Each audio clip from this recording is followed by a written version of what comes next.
ನಮಸ್ಕಾರ ಸ್ನೇಹಿತರೆ. ಇಂದು ಕೆಸೆಟ್ದ ಪೇಪರ್ 1 ಬರುವಂತಹ ಆನ್ಲೈನ್ ಟೀಚಿಂಗ್ ಮೆಥಡ್ಸ್ನಲ್ಲಿ ಈಗಾಗಲೇ ಸ್ವಯಂ ಪ್ರಭಾ ಬಗ್ಗೆ ನೋಡಿದ್ದೀವಿ. ಇವತ್ತು ಮೂರನೇದಾಗಿ ಮೂಕ್ ಬಗ್ಗೆ ನೋಡೋಣ.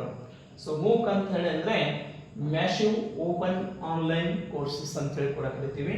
ಅಂದರೆ ಬೃಹತ್ ಮುಕ್ತ ಆನ್ಲೈನ್ ಅಭ್ಯಾಸ ಕ್ರಮ ಅಂತ ಹೇಳಿ ಕೂಡ ಇದು ಆಗುತ್ತೆ. ಇದು OER ಅಂತ ಹೇಳಿ ಕರಿತೀವಿ. ಇಲ್ಲಿ ಓಪನ್ ಎಜುಕೇಶನಲ್ ರಿಸೋರ್ಸಸ್ ಅಂದ್ರೆ ಮುಕ್ತ ಶೈಕ್ಷಣಿಕ ಸಂಪನ್ಮೂಲಗಳ ಮುಖಾಂತರ ಇದು ಕಾರ್ಯವನ್ನು ಮಾಡುತ್ತೆ.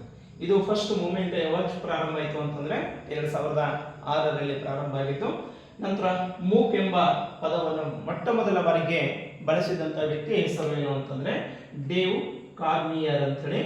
ಈ ಹೆಸರು ನೆನಪಿಡಬೇಕು. ಯಾವ್ದ್ರಿ? ಡೇವ್ ಕಾರ್ಮಿಯರ್ ಅಂತ ಹೇಳಿ. ಇದು university of the prince Edward ಅಂತ ಹೇಳಿ ಐಸ್ಲ್ಯಾಂಡ್ ಕೆನಡಾದಲ್ಲಿ ಇರುವಂತಹ ಒಂದು ಯೂನಿವರ್ಸಿಟಿ 2008ರಲ್ಲಿ ಏನ್ ಮಾಡ್ತಾನೆ ಅಂದ್ರೆ ಈ ಪದವನ್ನು ಬಳಕೆ ಮಾಡ್ತಾರೆ. ನಂತರ ಇದು ಒಂದು ಡಿಸ್ಟೆನ್ಸ್ ಎಜುಕೇಶನ್ ಮೋಡ್ ಅಂತ ಹೇಳಿ ಕರಿತೀವಿ. ನಂತರ ಆನ್ಲೈನ್ ಓಪನ್ ಆನ್ಲೈನ್ ಕೋರ್ಸಸ್ ಅಂತ ಹೇಳಿ ಕೂಡ ಕರಿತೀವಿ. ನಂತರ ಇನ್ನೊಂದು ಲಕ್ಷದಲ್ಲಿ ಇರಬೇಕು. ಈಗಾಗಲೇ ನಾವು ಹೇಳಿದಾಗೆ ಆನ್ಲೈನ್ ಕೋರ್ಸ್ ಅಂತ ಹೇಳಿ ಕೂಡ ಕರಿತೀವಿ. ನಂತರ ಅಸೆಸ್ಡ್ ಎನಿವನ್, ಯಾರು ಬೇಕಾದರೂ ಕೂಡ ಇದರಲ್ಲಿ ಜಾಯಿನ್ ಆಗಬಹುದು.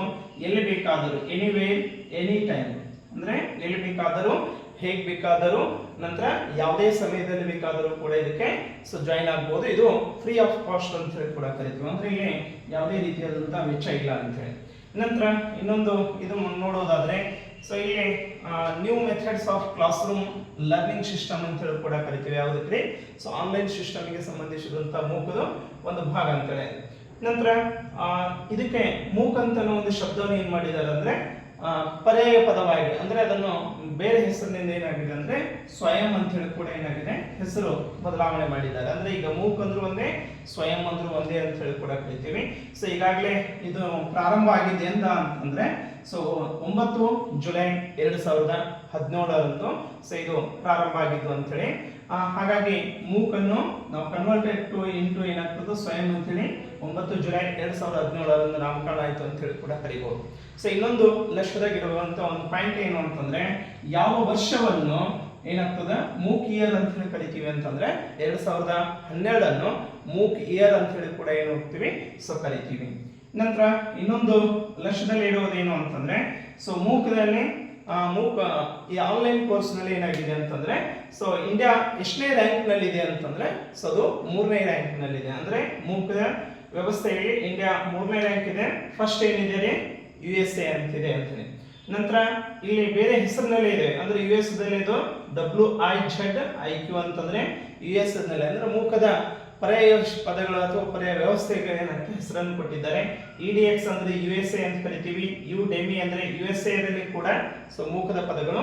ನಂತರ ಓಪನ್ ಟು ಸ್ಟಡಿ ಅಂತ ಹೇಳಿ ಏನಂತಂದ್ರೆ ಆಸ್ಟ್ರೇಲಿಯಾದಲ್ಲಿ ಓಪನ್ ಟು ಸ್ಟಡಿ ಅಂದ್ರೆ ಆಸ್ಟ್ರೇಲಿಯಾ ಅಂತಂದ್ರೆ ಮೂಕದ ವ್ಯವಸ್ಥೆ.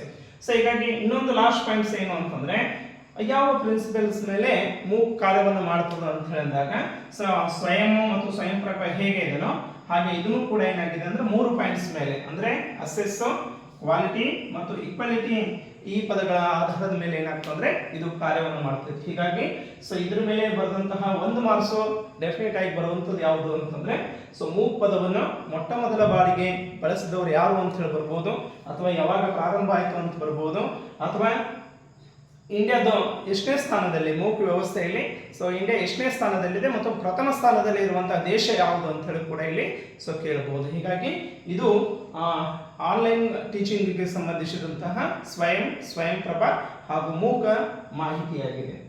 Thank you one and all.